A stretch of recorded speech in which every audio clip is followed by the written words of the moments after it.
అందరికీ వైకుంఠ ఏకాదశి శుభాకాంక్షలు. వైకుంఠ ఏకాదశి అనేది హిందూ ధర్మంలో అత్యంత పవిత్రమైన రోజు ఒకటి. దీన్ని ముక్కోటి ఏకాదశి అని కూడా పిలుస్తారు. పురాణాల ప్రకారం ఈ రోజున మహావిష్ణువు నివసించే వైకుంఠ ద్వారాలు తెరుచుకుంటాయి. అందుకే భక్తులు ఈ రోజున విష్ణుమూర్తిని దర్శించుకుంటే నేరుగా మోక్షం లభిస్తుందని నమ్ముతారు.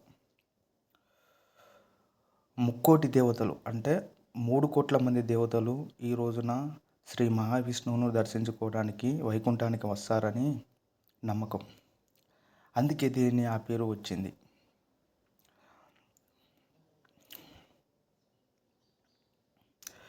వైకుంఠ ఏకాదశి రోజున ముఖ్యంగా తిరుమల వంటి క్షేత్రంలో ఉత్తర ద్వారం గుండా వెళ్ళి స్వామిని దర్శించుకుంటారు.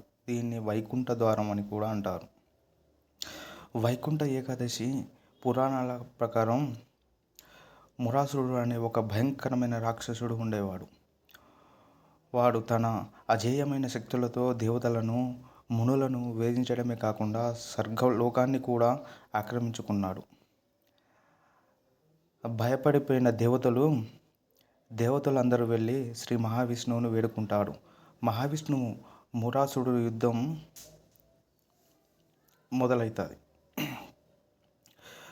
మహావిష్ణువు మురాసురుడిపై యుద్ధానికి వెళ్తాడు. ఆ యుద్ధం చాలా కాలం పాటు సాగింది. 1000 ఏళ్ల పాటు జరిగిన ఈ పోరాటంలో రాక్షస సేన అంతా నశించి మురాసురుడు మాత్రం లొంగలేదు. ఒకానొక దశలో విష్ణుమూర్తి అలసిపోయినట్టు నటించి బదరికాశ్రమంలో ఒక గుహలోకి వెళ్ళి విశ్రాంతి తీసుకోగలడు. ఏకాదశి శక్తి పుట్టుక విష్ణువు నిద్రపోతుండడం గమనించిన మురాసురుడు ఇదే మంచి సమయం అనుకుని స్వామిని సంహరించడానికి గుహలోకి ప్రవేశించి ఆ రాక్షసుడు ఖడ్గమెత్తి దాడి చేయబోతుండగా విష్ణువు శరీరం నుండి ఒక దివ్య తేజస్సు కలిగిన శక్తి కన్య రూపంలో ఉద్భవిస్తుంది. ఆ శక్తి చూస్తుండగానే మురాసురుడిని తన ముఖంతో భస్మం చేసింది.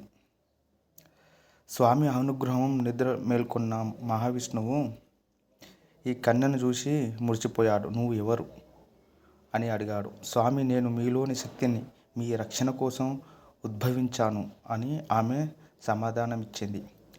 ఆమె భక్తికి మెచ్చుకొని విష్ణువు, నువ్వు ఏకాదశి రోజున ఉద్భవించావు కాబట్టి నీ పేరు ఏకాదశి. నీవు భక్తుల పాపాలను హరిస్తావు. ఈ రోజున నిన్ను పూజించే వారికి, ఉపవాసం ఉండేవారికి నా నివాసమైన వైకుంఠం లభిస్తుంది అని వరమిస్తారు.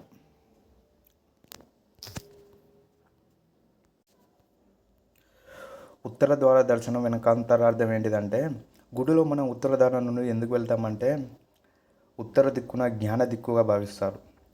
దక్షిణాయుగం ముగిసి ఉత్తరాయుగం ప్రారంభమయ్యే ముందు వచ్చే ఈ ఏకాదశి అజ్ఞానం నుండి జ్ఞానం వైపు ప్రయాణించడాన్ని సూచిస్తుంది. పురాణాల ప్రకారం యమలోక ద్వారాలు మూసివేతబడతాయి. ఈ దినమున వైకుంఠ ద్వారాలు తెరవబడతాయి. అంటే ఈరోజు మరణించిన పుణ్యాత్ములకు నరకం బాధలు ఉండవని నమ్మకం. అలాగే పురాణాల ప్రకారం ఇంకో విధంగా సుధ చెప్తాడు. సముద్రాన్ని చేరడానికి మందర పర్వతాన్ని కవ్యంగా సర్పరాజైన వారసుడికి తాడుగా ఉపయోగిస్తాడు. పాము తలవైపు రాక్షసుడు, తోకవైపు దేవతలు నిలబడి సముద్రాన్ని చిలకడం మొదలు పెడతారు. మదనం మొదలవ్వగానే ఆధారం లేక మదర పర్వతం సముద్రంలో మునిగిపోతుంది. అప్పుడు విష్ణుమూర్తి ఒక భారీ తాబేలు కుర్మ అవతారం ఎత్తి సముద్రం అడుగున చేరి ఆ పర్వతాన్ని తన వీపుపై నిలబెడతాడు. సముద్రాన్ని చిలుకుతుండగా మొదట అమృతం రాలేదు. సభ భయంకరమైన అలాహలం అనే విషం పుట్టింది. ఆ విషపు సెగలను లోకాలు మాడిపోతుంటే పరమశివుడు ముందుకు వచ్చి ఆ విషాన్ని తాగుతాడు. పార్వతీదేవి ఆ విషం కడుపులోకి వెళ్లకుండా శివుడి గొంతును గట్టిగా పట్టుకుంటుంది. అలా ఆ విషం గొంతులోకి ఉండిపోతుంది. శివుడి కంఠం నీలం రంగులో మారుతుంది. అందుకే ఆయన నీలకంఠుడయ్యాడు. శాపం శక్తి కోల్పోవడం. ఒకసారి దుర్వాసన మహాముని తనకు లభించిన ఒక దివ్యమైన పూలమాలను ఇంద్రుడు బహిష్కరిస్తాడు. ఇంద్రుడు అహంకారంతో ఆ మాలను తన ఏనుగు తలపై వేస్తాడు. ఆ ఏనుగు దాన్ని కింద పడేసి తొక్కేస్తుంది. ఇది చూసి ఆగ్రహించిన దుర్వాసుడు ఈ సంపద అంతా నశించిపోగా కానీ శపిస్తాడు. ఆ క్షణం నుంచి దేవతల శక్తిని ఐశ్వర్యాన్ని కోల్పోయి బలహీనపడతాడు. రాక్షసులు స్వర్గాన్ని ఆక్రమిస్తాడు.